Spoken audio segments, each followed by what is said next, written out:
Hello, hope you are doing well. Greetings all the viewers. I guess that if you clicked on the video, you are interested in a way or to some extent in a question whether Bitcoin really presents the future of the money. My name is James. I work in finance for more than 10 years and in Anarcho-capitalism or Austrian economics also more than 10 years. And I want to share one slide to tell one story about Bitcoin. What I'm trying to do, or what we are trying to do, we are trying to bring an out-of-the-box, a big picture view on fundamentals. We went for you through the full developers documentation of Bitcoin, daily data that we cross-checked through various sources, BitNotes data, and many other sources related to Bitcoin.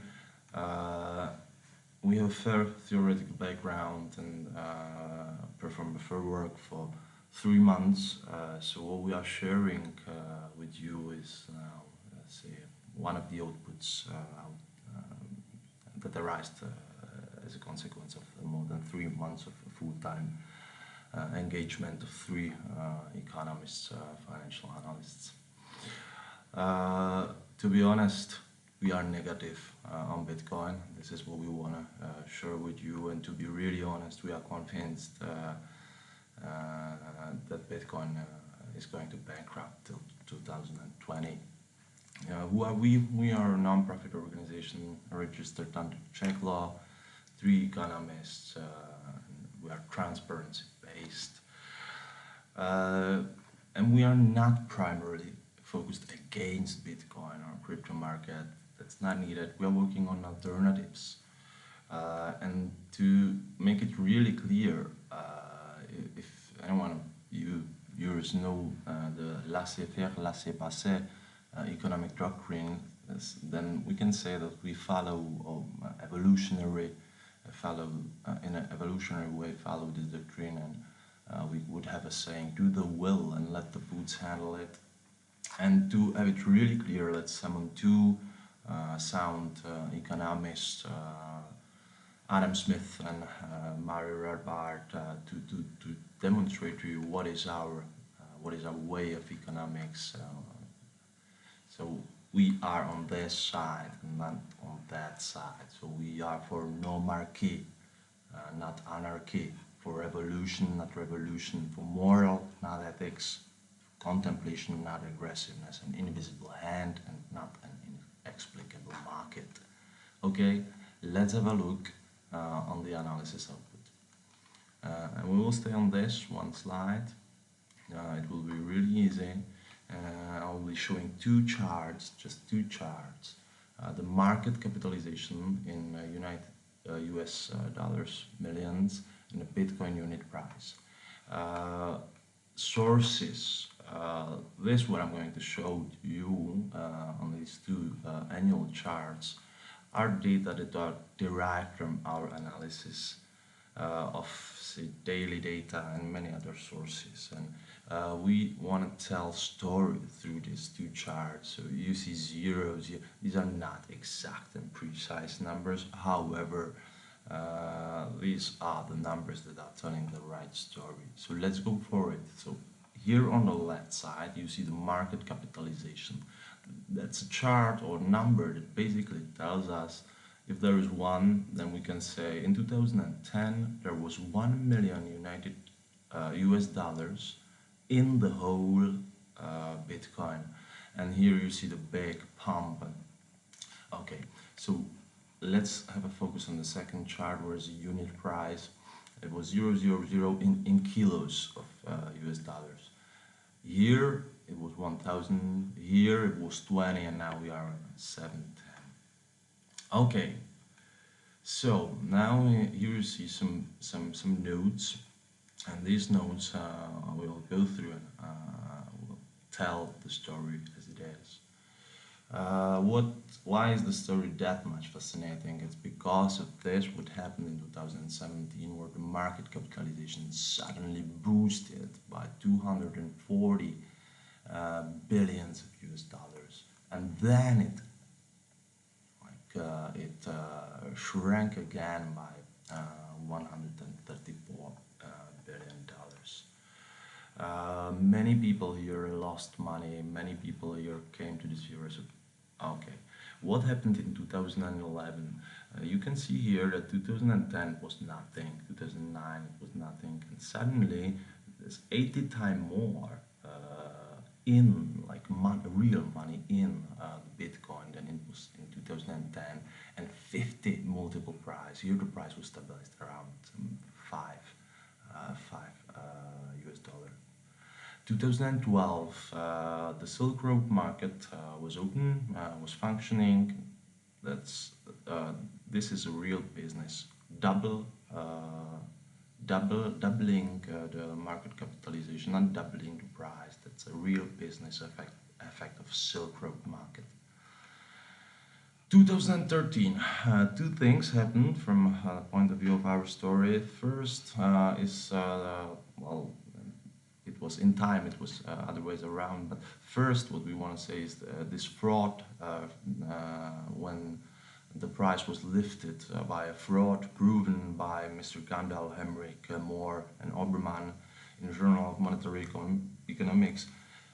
Was fraudulently like uplifted from 100 to 1000. And 2013 also Silk Road was closed, and the dreadful pirate Roberts was banned, jailed. Okay, and now what happened 2014, 15, 16? Well, after the nice story ended with first libertarian apostle Ross Ulbricht, Mr. Tecker came to the place, named himself a chief liberty officer, founded a profit-oriented organization, Liberty Me, and basically started a huge quotations marketing campaign from the theoretical or academic sources for Bitcoin. He of course was not alone in this game, and he is not the real crypto guru. That's this guy everyone knows, because everyone knows books from him. Basically our CLO, well, we only can congratulate to him because he's a multimillionaire in just 2 years. This guy is not that happy. This guy is really much more happy. These guys basically, and people around them, people around Mises Institute, people around Rothbard Institute, started a theoretical based marketing campaign that ended in the fever of in the irrational investment fever in 2017. And the last thing is that the market was harvested. People brought the money into the market, and then it was harvested. Okay, this crypto guru, well, he's leaving the scene. He left the Bitcoin organization because of problems with management. Okay, but this guy still is here in place. So what do these guys tell to us? That Bitcoin has 5 strengths. It's perfect because it's decentralized. It's a revolutionary technology, all these blockchains. It's open, it's safe, and new sound money. Let's have a look at 5 simple facts related to this claimed strengths. In fact, if you have a look at the BitNode's data, it's running on 10,000 computers in nominal, basically 3,000 in reality, but the protocol of Bitcoin has got a utility that it can run centralized, say within the computers of Bitcoin organization, and it really happens really often. What is more, if you look at the BitNode's locations, then you will see that even out of this, say, real 3,000 computers that are serving as bit nodes, too many of them are located always in groups in big cities. Uh, Decentralized, well, 1,000 individuals is holding 40% of coins. Uh, that's not really decentralization. Revolutionary technology, well, if you have a look at the code and everything around Bitcoin, it's rather amateur work. There is no architecture management. The coding, formatting, and the consistency, that's below average work. We will touch in further papers this issue. It's open. Well, try to gather some financial data. It's almost availability is almost zero. Bad news are often erased. Junk data are offered instead of information. Is it safe? Are you kidding me? In 2014, 10% of all market capitalization was stolen from GOGs. Mr. Alexander Vinick was sentenced for $3 billion money laundering. I guess no one has ever in a history done something like that in such a short time. Craig Wright, the guy who claims that he was, say, one of the founders, well, is just having it's just having a court where it goes again 1 million Bitcoin with inheritors of his partner. Okay, last thing, new sound money, naturally, who no one uses. Money are here for just allocation and distribution of work in a human society. It's not a mean of exchange, nothing like that. And no one uses Bitcoin as money. And if you ever look at a terrible transaction, because no one really can mean it all, like frankly, honestly, that we could use such money. Okay, so this is a picture that we want to share with you. That's basically all. But if you stay tuned with us, we have worked out many more interesting reviews, such as review on silly and dangerous anarcho-capitalism, the crypto market ecosystem demasking, why are cryptocurrencies worse than Ponzi scheme, when it will crash, and what are the alternatives. That's it. And for those who like bonuses to video, I have a short bonus to you if I jump into Excel to show you detailed data that we are building on. Okay. So, well, we have some, I will show you just shortly. From 2013, I guess, to 2019, we have detailed daily data. The database is quite huge. We combine many sources. The data basically are not really consistent. Okay, well, what can we do out of this? Basically, well, we can do some fundamental analysis. This is a volume traded chart, and well, we can identify some fundamental. This is a fundamental chart reading analysis, some periods. Okay, let's have a look at those periods. And we can see that here was some quite start, and we were trading daily 350 million. Then billions started to go daily, 6 multiple, somewhere around May, at the end of May. Then 3 times multiple in November, and then 4 times multiple. This is a fever, and here harvesting. Okay, we now stay a minute with the notion harvesting. What is it? A market that is being harvested. It's a market that is ruled by a big player or a market maker, and the market maker harvests the market, lets the market up, and then cuts a bit and let it down. Okay, so when we think about this in this way? What we can do, and don't watch the figures now, just watch the chart. What we can do is a chart where we reverse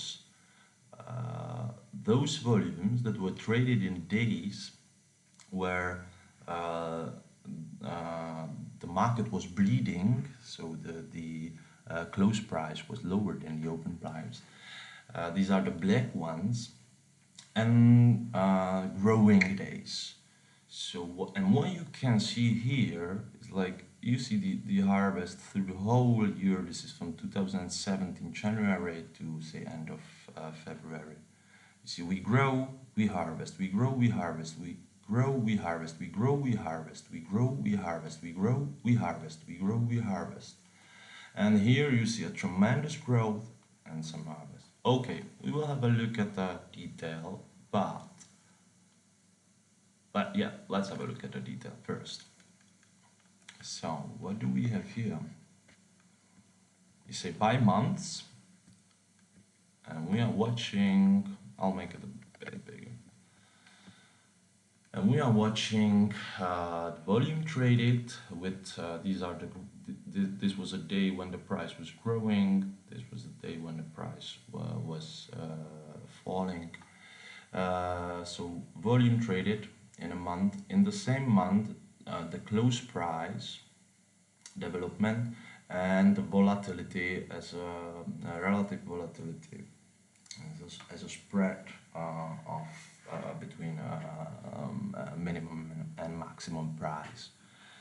Okay, and let's have a look at December, because that's the most interesting.